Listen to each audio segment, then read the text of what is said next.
Hola a todos, mi nombre es Martín Pitón, bienvenidos a un nuevo episodio de Micromundos, un podcast donde analizamos la actualidad política y económica de la Argentina. Bueno, las recomendaciones que tengo para hacer que el canal de YouTube y Spotify crezcan es que les tengo que pedir que formemos comunidad, les tengo que pedir que se suscriban, así que si tienen ganas, si les gustan el análisis político que hago, si les gustan los reportajes, si les gusta todo lo que hacemos en Micromundos, por favor suscríbanse para no perderse nada. Así que les pido encarecidamente que se suscriban, porque viene muy bien el canal de YouTube, que le empecé a dar más bola este año. Bien, ese es como primera medida. Como segunda medida tengo que pedirles disculpas porque la semana pasada no pude hacer mi comentario semanal. Solamente pude subir una entrevista, a propósito muy buena, con Sandra Pita, hablando de la Universidad Pública del CONICET, que les recomiendo que vean, no por lo que digo yo, sino por lo que dice Sandra Pita, que me parece mucho más interesante. Pero les pido disculpas porque después de esa nota terminé en cama hasta el martes pasado, así que por eso estoy así un poco pachucho todavía, me agarré una gripe de aquellas. Bueno, llegó el invierno, todavía no llegó, pero está por llegar. Bien, tengo acá todos los papeles que son, después no entiendo mi letra. Esta semana no tuvimos un escándalo con el gobierno, sino que tuvimos dos. Uno, si se quiere, más bizarro que el otro. El primero tiene que ver con la Oscurita, este personaje que yo al menos no conocía, pero evidentemente había mucha gente que la conocía, ya había dado muchas notas, y es la señora Rosmarie Maturana, gracias a la cual hemos conocido las preferencias sexuales del señor presidente Javier Milei. Y son muy parecidas a sus preferencias económicas, podríamos decir. Me acordaba de Carlos Pañi cuando hablando acerca de la cascada de, de Adorni había dicho no es un tema ético, sino probablemente de estética. Viendo a la señorita Maturana, pienso lo mismo que piensa Pañi en relación a la cascada de Adorni. Lo cierto es que esta señora ha inventado, ha escrito el tema del paquetón y aquí da las explicaciones sobre los audios que se dieron a conocer en sus intercambios, iba a decir de fluidos, pero no sé si queda bien, entre ella y el presidente. Paquetón nació de esto, porque yo le decía a Javier Paquetón, en realidad éramos confidentes en su momento, pero bueno, esto es un carpetazo que evidentemente le están dando a él porque no hay nada de malo en los audios, era una conversación de confidentes, yo siempre lo respeté un montón. Ahora, si ellos quieren transformarlo en otra cosa, y bueno, ya es una maldad. Claro, porque eran charlas que tenían entre ustedes como amigos, como confidentes, como decías. Pero aparte vos viste cómo se escucha perfecto, o sea, yo tengo 4 años de charlas con él, 4 años. Para dejar un poco la ironía de lado y ponerme un poco serio, les diré que no vamos a pasar los audios porque verdaderamente son audios que no tienen ningún tipo de interés público, me parece a mí, que estrictamente tienen que ver con la vida privada del presidente. Así que desde este lado no lo vamos a hacer. Tal vez esté mal, tal vez el algoritmo nos daría más visibilidad si lo hiciéramos, pero voy a preferir mantenerme aquellas cosas que creo en cómo se debe practicar esta profesión que se llama periodismo y que hoy está tan menoscabada. Así que no van a escuchar los audios, que ya por otra parte han estado en todos lados. Ahora, lo que a mí me llama poderosamente la atención, la escuchábamos acá, la veíamos a la señora Rosmarie, que primero ella dice, tengo 4 horas de grabaciones con el presidente. O sea, la primera pregunta que yo me haría es por qué esta señora grababa al presidente. Eso no es lo más serio. Lo más serio sería cómo es que alguien entiende que tiene que difundir esos videos, o esos audios, mejor dicho, perdón, que tiene que difundir esos audios. ¿Quién es el que difunde esos audios? Seguramente porque todos tenemos alguna sospecha en ese sentido. Pero el problema no tiene que ver con lo que dice el presidente en su vida privada, sino lo que tiene que ver, aparte, digo, el presidente en público ha hecho cosas peores. Ahora, lo grave es que al presidente lo están grabando. Lo grave es que nadie lo cuida al presidente Javier Milei, que todo presidente debe ser cuidado, independientemente si te gusta o no. Así que yo diría, digamos, de este episodio, seguramente vamos a tener más, porque si la señora esta tiene 4 horas, debe tener algo más sustancioso, y tal vez alguien entienda que lo tiene que ir sacando por pedazos. Incluso ella misma dice, ¿no? Le están haciendo un carpetazo, casi risueña, la oscurita, como le dicen. Que en su momento había sido casi un ícono de la libertad. ¿Qué gobierno berreta? Tenemos un gobierno terriblemente berreta, independientemente de la ideología política de cada uno. Si estás de acuerdo o no con este gobierno, es un gobierno berreta. Pero ahí tenemos el problema. Ahora, el principal problema, el segundo escándalo, más allá de este, segundo escándalo, que sí es más complicado, tiene que ver con un nuevo enfrentamiento entre Karina Milei y Santiago Caputo, ¿no? Ellos no se enfrentan directamente en público, al menos, desde ahí guardan las formas, sino que lo hacen a través de sus acólitos, ¿no? Entonces el sábado, hace 10 días, apareció, o sea, se descubrió que había una cuenta de Twitter que se llama Periodista Rufus, que se le adjudican a Martín Menem, que es el presidente de la Cámara de Diputados y un hombre, ¿no?, de Karina Milei. Y Martín Menem estuvo en varios programas, estuvo con Eduardo Feynman en Radio Mitre, y esta es parte del diálogo entre Eduardo con Martín Menem. ¿Usted es periodista Rufus? No, ¿Usted es @periodista no Rufus? solamente es una falsedad absoluta, sino que ayer vi circulando alguna otra estupidez que decían que Menem tenía un perro, que hay una foto creada con IA que tiene un perro. Una estupidez absoluta. ¿Usted le mintió al presidente? Mire, les pido por favor, no subestimen al presidente. Esto es subestimar al presidente. Si alguien pensara que yo le miento al presidente, no me hubiera dado la enorme responsabilidad de conducir la Cámara de Diputados. A ver, Martín Menem dice, yo lo escucho a Martín Menem y me hace acordar a la época de los 90, ¿no? Por cómo habla, tal vez, por la forma de razonar que tiene. Obviamente él dice que no tiene nada que ver, que él no es periodista Rufus. Periodista Rufus era una cuenta que se encargaba de bardear, si se quiere, hacia la gente de Karina Milei, y lo metieron a él en todo esto. Yo la verdad que no lo sé si Martín Menem está metido en esto o no. No me extrañaría que así fuera, porque de este gobierno podemos esperar absolutamente cualquier cosa. Así que, en definitiva, lo tenemos al presidente haciendo sexting con la señora Oscurita. ¿Por qué no lo vamos a tener a Martín Menem con una cuenta trucha? Lo que me preocupa es que el gobierno parece estar estancado en un año donde no hay elecciones desde que estalló el escándalo de Adorni.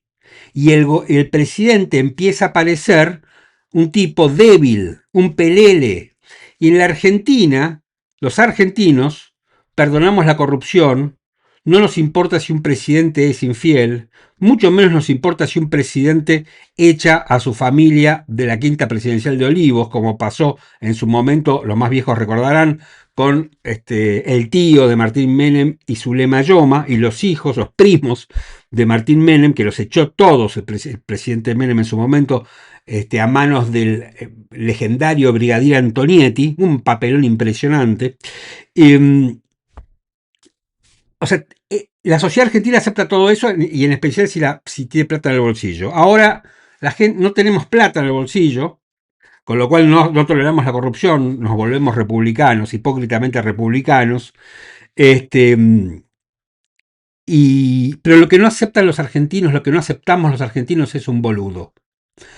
Perdón la palabra, pero no aceptamos un tipo que se parezca a De la Rúa, ¿no? Por eso cuando hablan de la ruización del presidente, es algo que empieza a aparecer en los análisis políticos, y eso debería preocupar al gobierno.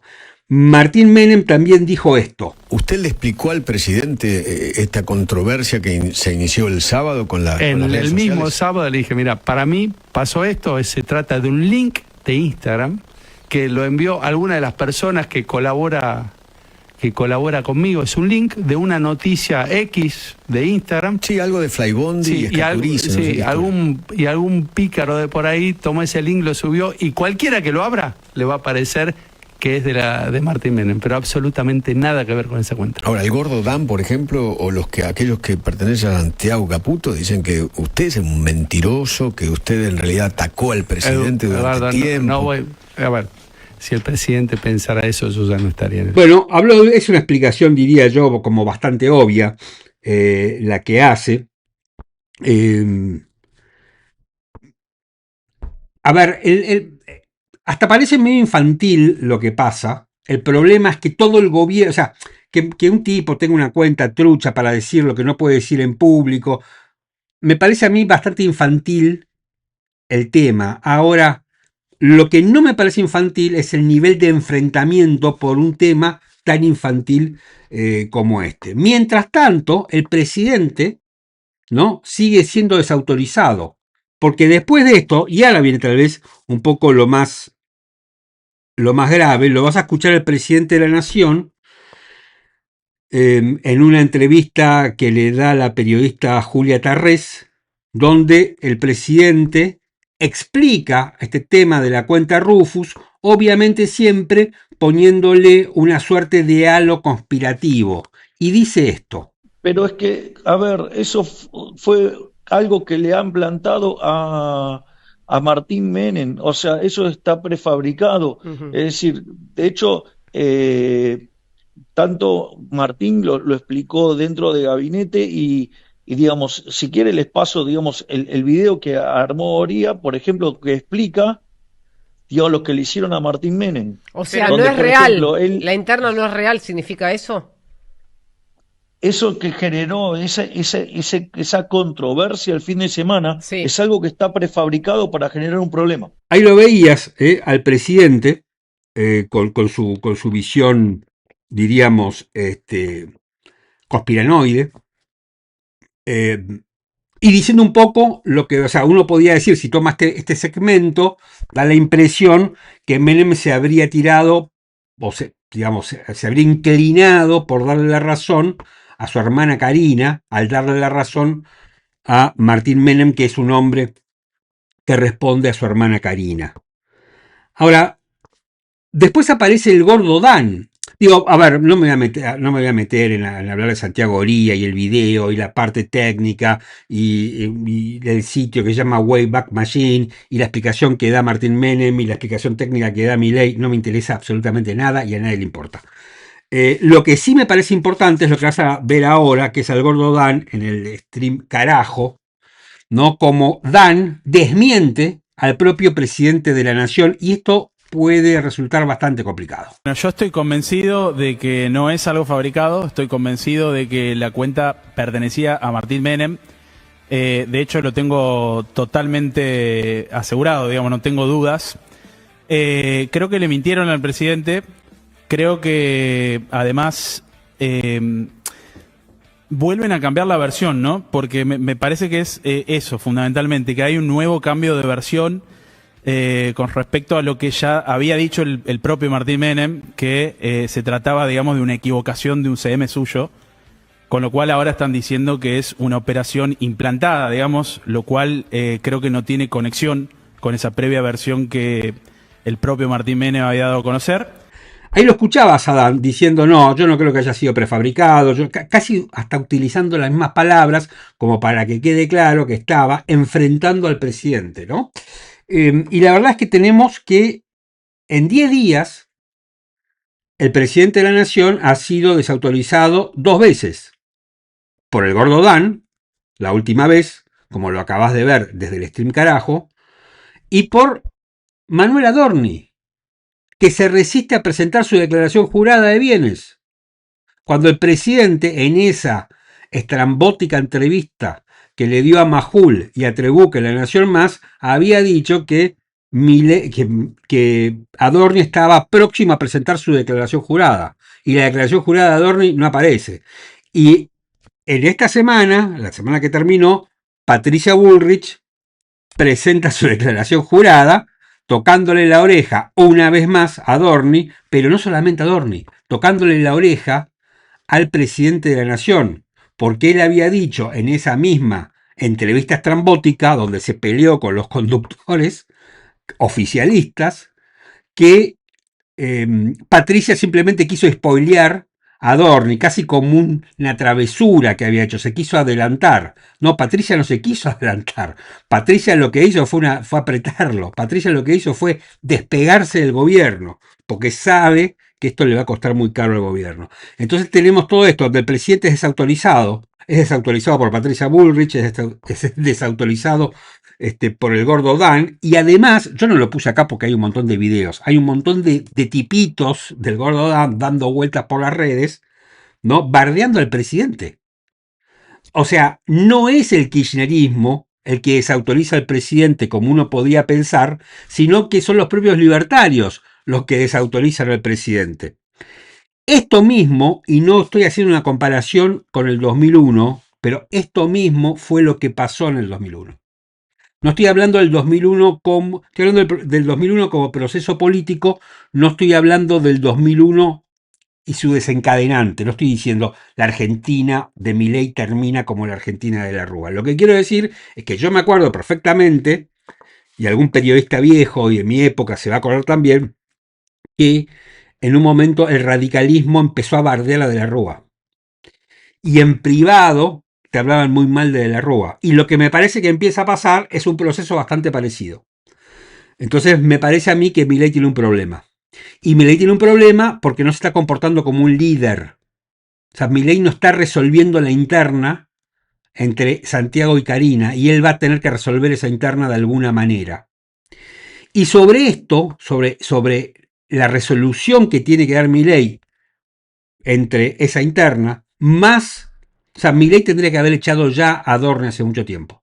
Tendría que haberlo echado a Adorni mucho antes que Adorni lo desautorice, no presentando la declaración jurada, que dicho sea de paso se dice que antes de la feria de julio va a ser citado por el menor de los problemas que tiene, que son los contratos de Marcelo Grandío, su amigo que lo llevó a Punta del Este en un avión privado, que aparentemente pagó en efectivo el propio Adorno, no se sabe si lo pagó Grandío, bueno, no importa, por los contratos que tiene con la televisión pública, la productora de este señor, mientras Adorni, mientras la televisión pública dependía de Adorni. Esta semana yo tuve la posibilidad de entrevistar a un señor que se llama Eugenio Casieles. Eugenio Casieles es legislador de la ciudad, es uno de los fundadores de La Libertad Avanza. La Libertad Avanza, según me enteré, fue fundada por 4 personas. Los 2 hermanos Milei, Ramiro Marra y Casieles. El primer momento en que se funda La Libertad Avanza, no sé si fue un acto fundacional, pero digamos, fue el primer minúsculo grupo del mileísmo, el proto-mileísmo, fueron estas 4 personas, ¿no? Obviamente los hermanos Milei, Marra y Casieles. Casieles hoy está militando para Dante Gebel. Le hice una entrevista que me pareció muy interesante porque es un tipo muy poco conocido, pero es un tipo que viene de laburar con los Lavagna, con Massa, con Milei, y ahora está laburando para Dante Gebel. Yo les recomiendo que vean esa entrevista, está ahí.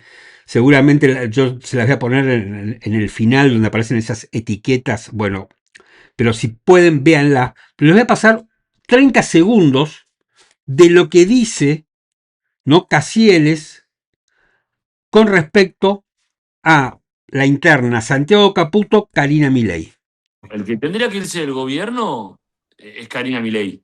El que seguramente se vaya del gobierno es Santiago Caputo, pero el que tendría que es Karina Milei, que está en eso.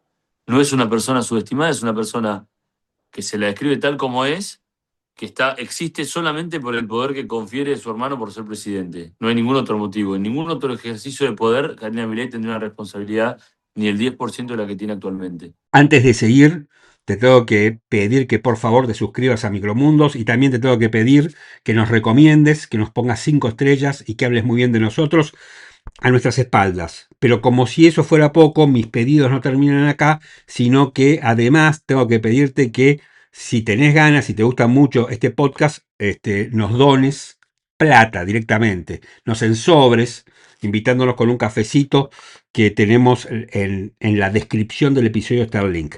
Volvemos. Muy interesante lo que dice Casieles, que conoce a todos, digamos, que fue parte de todo esto y es terriblemente duro con Karina Milei y vaticina que el que se va a terminar yendo es Santiago Caputo.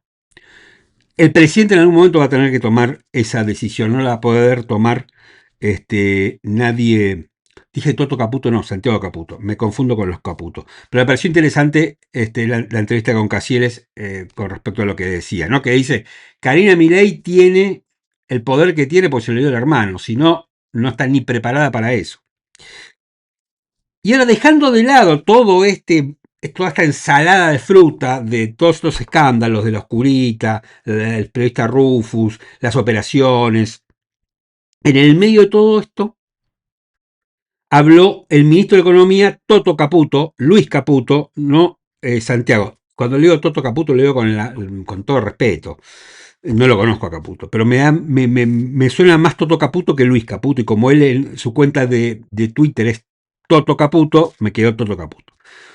Para mí, el ministro de Economía, que yo me imagino, yo digo, más allá que uno esté de acuerdo o no coincida con la política económica de Caputo, digo, pobre tipo que tiene que ir a Estados Unidos, presentarse con los banqueros, presentarse con el Fondo Monetario y decir, no, vengan a invertir a la Argentina, porque este es un país fenómeno, no pasa nada, somos completamente confiables, y aparece una mina teniendo sexting con el presidente, aparece el presidente de la Cámara de Diputados teniendo que explicar que no es el periodista Rufus, el gordo Dan, que es nadie, porque institucionalmente el gordo Dan es nadie, es nada.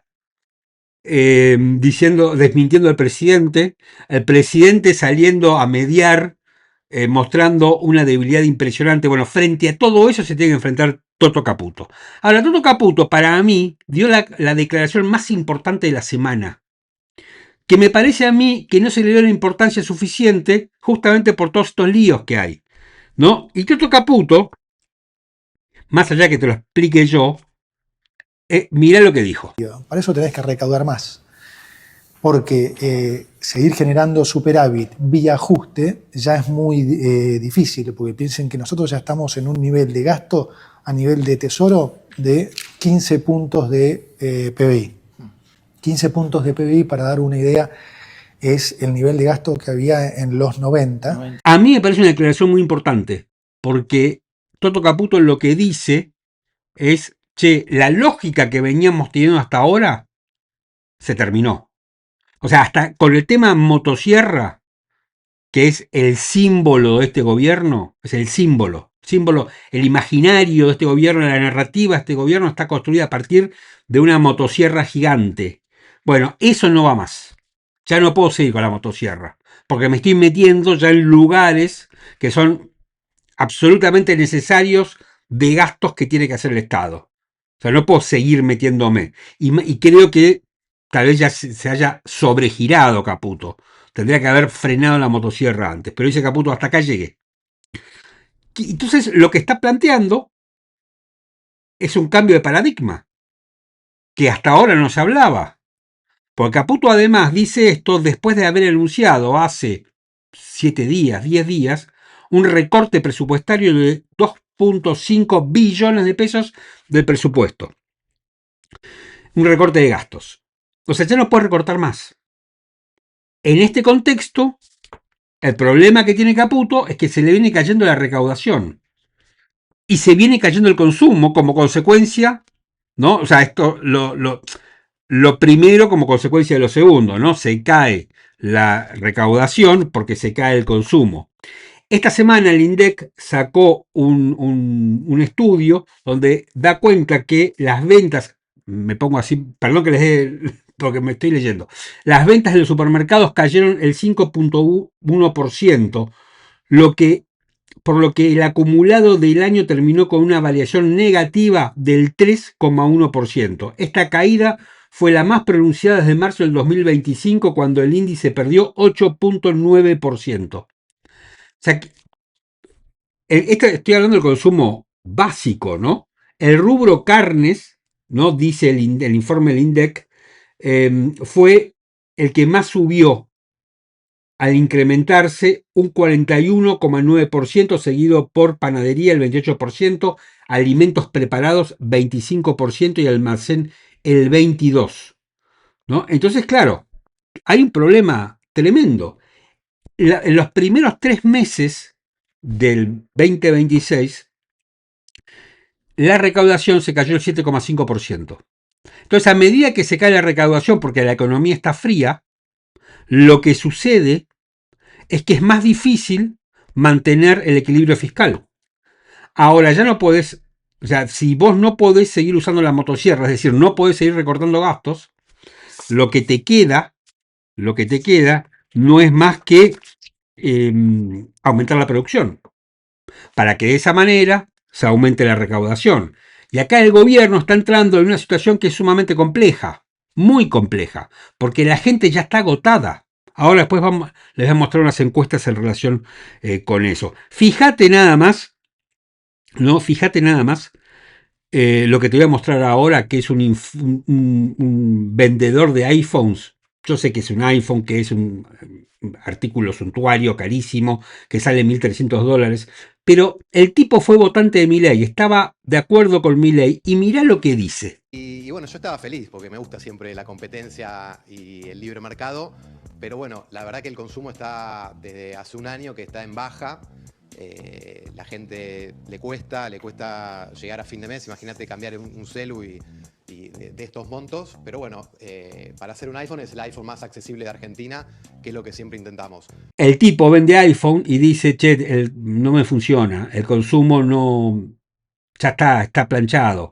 Imagínate que si la gente está dejando de comprar comida, mucho menos va a comprarse un iPhone de $1.300. Claro, y el tipo este dice, yo estaba contento, quería la competencia, o sea, el tipo había comprado el paquete narrativo de este gobierno y ahora se da cuenta que ese paquete narrativo no se verifica en la realidad, ¿no? Y esto, digo, le pasa a un tipo que vende iPhones. Imagínate al que está vendiendo patis, por decir algo, ¿no? Va a ser muchísimo más complicado. Ahora, fíjate, te voy a mostrar ¿cómo se llama? Una placa, ahí la estamos viendo, de la consultora Centrix, que preguntan, ¿qué cree que debería hacer el gobierno con el plan económico? El 40,8% dice cambiarlo por completo, directamente. El 13,6% dice cambiarlo en gran medida. Es decir, que la gente empieza a no soportar, ¿no?, el plan económico del gobierno. O sea, Caputo dice, che, tengo que parar con la motosierra porque no da para más. Y lo que está diciendo Caputo se refleja en el hartazgo de la gente, en el ánimo de la gente, ¿no? Ahora, fíjate que, digamos, entre los que dicen hay que cambiarlo por completo, el plan económico, y hay que cambiarlo en gran medida, suman el 54% según esta consultora Centrix, ¿no? Y ahora les he mostrado otra encuesta que la hace Jorge Giacobbe. Nadie puede decir que Jorge Giacobbe esté en contra del gobierno, que sea cuca, que sea peruca, que sea zurdo, porque Jorge Giacobbe es un encuestador cercano al gobierno.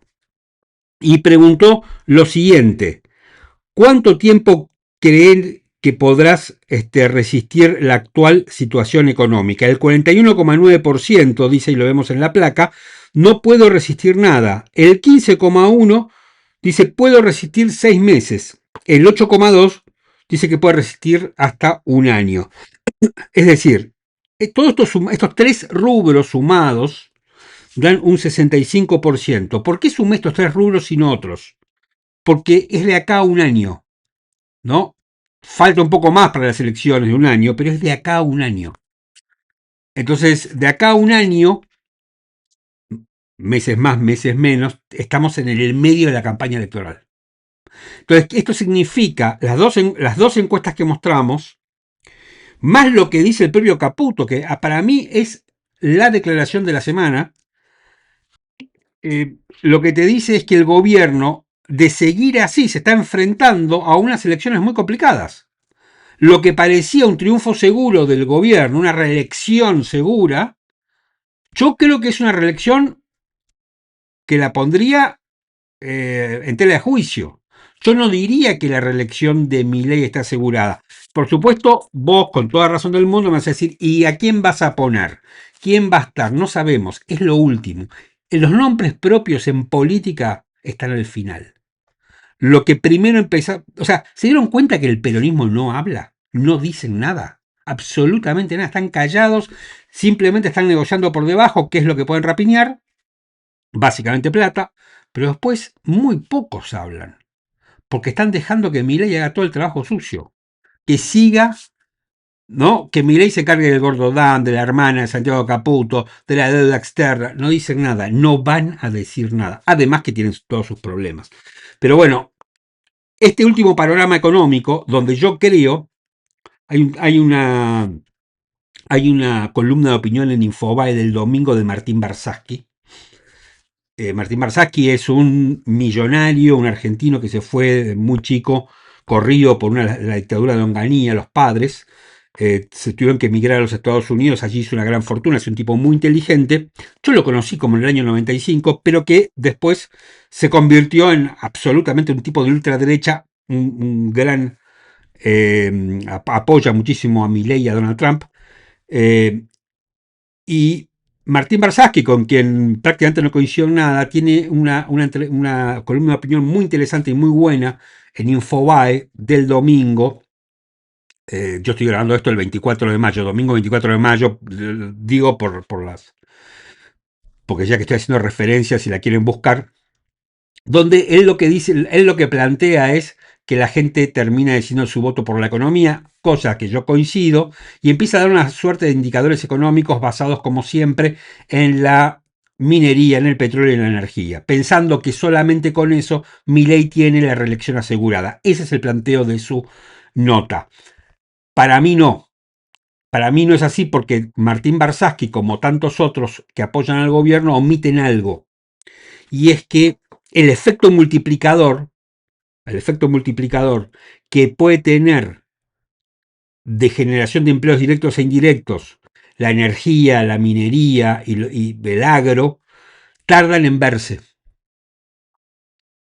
Hay también una entrevista muy interesante que le hacen a José Luis Daza, el chileno, que es viceministro de Economía, donde él habla del efecto multiplicador de la minería, y él explica que en Chile eso se ve. Claro, Chile tiene una tradición minera, en la Argentina todavía eso no está. Entonces, y los principales rubros de la economía que están postergados con el modelo Caputo-Milei son los que más empleo generan. Y de acá a octubre del 2027 va a ser difícil que toda esa gente que está postergada por pertenecer a esos rubros puedan tener una mejora sustancial en sus ingresos. Por eso digo yo que, tomando lo que dice Barsaski, ¿no?, sobre que el voto termina siendo definido por la economía, bueno, si es así, me parece que Milei está en un problema. Así que bueno, les he dado un panorama más o menos de lo que es mi visión del país. No quiero dejar de este episodio de Micromundos sin hablar sobre la salida de CBS de Stephen Colbert. Stephen Colbert es un conductor de los típicos late show de los Estados Unidos. Él lo venía conduciendo, él tomó el lugar de David Letterman, y a partir del año 2015 hizo su programa The Late Show with Stephen Colbert. Un tipo, digamos, este es un género que en la Argentina, creo que el único que lo ha podido entender y lo empieza a hacer muy bien es Mario Pergolini, nunca como un norteamericano. Esto es algo que han inventado los norteamericanos, y básicamente, digo, los neoyorquinos han sido los mejores. Les voy a contar una anécdota, parezco Longobardi contando anécdotas, pero bueno. Yo fui hace 8, yo soy muy fanático de este tipo, ¿no? Y terminó su ciclo después de 15 años el jueves pasado. Acá no se lo conocía prácticamente cuando yo lo empecé a mirar. y ha sido un tipo muy crítico de Donald Trump, ¿no? Los late show son muy críticos, son muy demócratas, y en especial se trata de un neoyorquino, ¿no? Y Stephen Colbert es un católico, tipo muy culto, muy culto. Son estos tipos que bailan, cantan, entrevistan espectacularmente, editorializan, son irónicos, y tuvo muchos enfrentamientos con Donald Trump. El año pasado, Paramount se vendió a un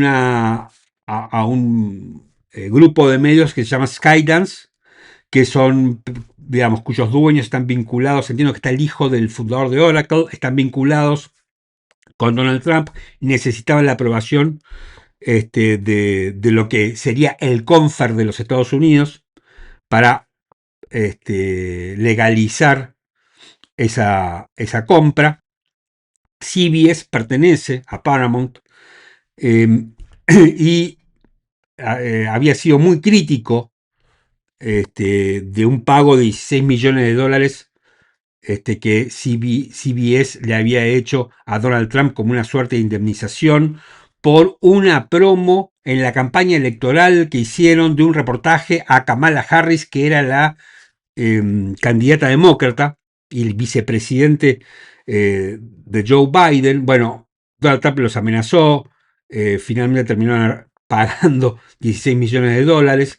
Directamente Stephen Colbert dijo que eso había sido un soborno a Trump para que aprobara la fusión con Skydance, y bueno, y eso determinó que fuera eyectado, ¿no?, de CBS. CBS, desde el punto de vista informativo, siempre ha sido un canal excelente, súper prolijo, muy riguroso, y bueno, y va a ir cambiando, lamentablemente. Y Stephen Colbert es, para mí, es uno de los mejores haciendo esto.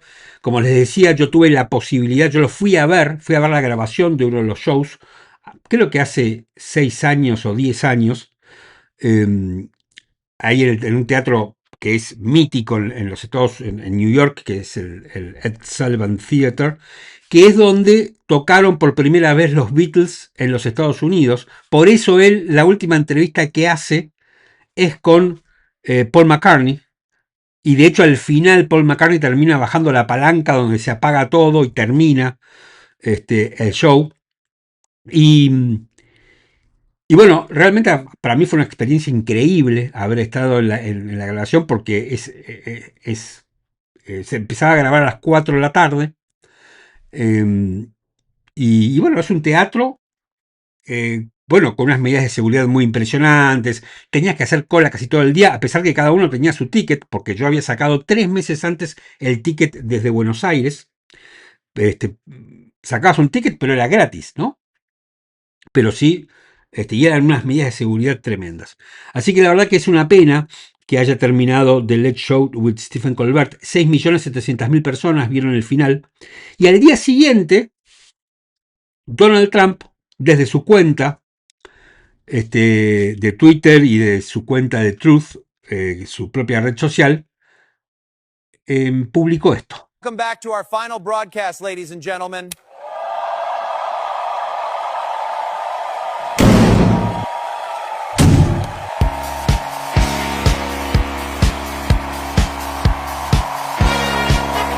Bueno, algo totalmente de mal gusto, lo que acabamos de ver, ¿no? Un patotero, no lo que es Trump, un patotero. Me hace acordar mucho a Milei, ¿no? Me hace acordar mucho a Milei. Todavía Milei no llegó a tanto, aunque ya, ha pedido que echen a 5 periodistas de La Nación. Y Trump vive esto como un triunfo. Es decir, que aquellas sospechas que existían acerca de por qué razón CBS, aduciendo cuestiones presupuestarias que nadie creía, bueno, parece que la decisión de dar por terminado el programa Stephen Colbert en realidad no se debió a cuestiones presupuestarias, como decía la versión oficial, sino que se debió a un tema político, ¿no? De estos que tantas veces hemos sufrido en la Argentina. Pero ¿qué hizo Colbert? No se quedó callado. Al día siguiente, Colbert apareció en un canal de televisión comunitaria perteneciente a una muy pequeña ciudad que se llama Monroe, en Michigan. Un canal comunitario donde invitó a Eminem, invitó a Steve Buscemi y entrevistó a Jeff Daniels. Bueno, vamos a ver un segmento de cómo empezaba, ¿no?, ese programa como para vengarse de Trump y de CBS. Hello. Also welcome. It's time for another edition of Only in Monroe. I'm your guest, host, Stephen Colbert. It's been an excruciating 23 hours without being on TV. So I am grateful to be able to be here on Monroe Community Media before they also get acquired by Paramount. Colbert arranca diciendo, con su famoso saludo, soy su anfitrión, Stephen Colbert, buenas noches, y dice, bueno, ha pasado mucho tiempo, él ya había estado en ese canal, y dice, bueno, vengo aquí a hacer mi programa antes que lo compre Paramount, ¿no? Es impresionante el nivel de humor que tiene, el nivel de buen gusto para decir muchísimas cosas sin putear, sin decir bajezas, sin agredir. Bueno, realmente una pena que Stephen Colbert no esté, haya terminado su show, pero bueno, lo vamos a extrañar. Lamentablemente tiene que ver con esta cultura berreta que no solamente la estamos padeciendo, la estamos sufriendo en la Argentina, sino que en muchos países la están sufriendo también como nosotros, ¿no? Esta cosa de ser tan brutos, ¿no? Porque eso es, en definitiva, lo que estamos viendo, lo que vemos en la Argentina. Lo que pasa es que, claro, como uno está acá, a veces es poco difícil, pero lo que vemos en la Argentina, lo que vemos en los Estados Unidos, Trump la está destrozando, y lo que vemos en la Argentina es cómo destruyen, cómo socavan incluso los valores de un país, ¿no? Esto es lo que estamos viendo acá, esto es lo que estamos viendo allá, ¿no? Porque estos tipos tienen que ver con la cultura americana, con la sátira política, ¿no? Y aquí Milei, digamos, es un señor con menos poder. La Argentina es un país, por suerte, en algunas cosas bastante fuerte, y es complicado para estos dictadorzuelos hacer lo que quieren, pero todavía tienen capacidad para hacer mucho daño. Bien, hasta acá llegué con este episodio, espero que lo hayan visto hasta acá, vamos a ver qué dice el algoritmo. Así que para cerrar, el algoritmo me indica que debo otra vez pedirles encarecidamente y con el dedo levantado que por favor se suscriban a este canal, que vean Micromundos, que comenten Micromundos y que nos recomienden a sus amistades, y que si no están contentos con nosotros, déjenos mensajes lindos, que nosotros vamos a estar igualmente agradecidos. Y si están contentos con nosotros y coinciden con las cosas que decimos, bueno, déjenos mensajes mucho más lindos todavía. Y si tienen muchas ganas, también ensóbrennos, que para eso estamos los periodistas, para ser ensobrados. Mi nombre es Martín Pitón, muchas gracias, hasta la semana que viene.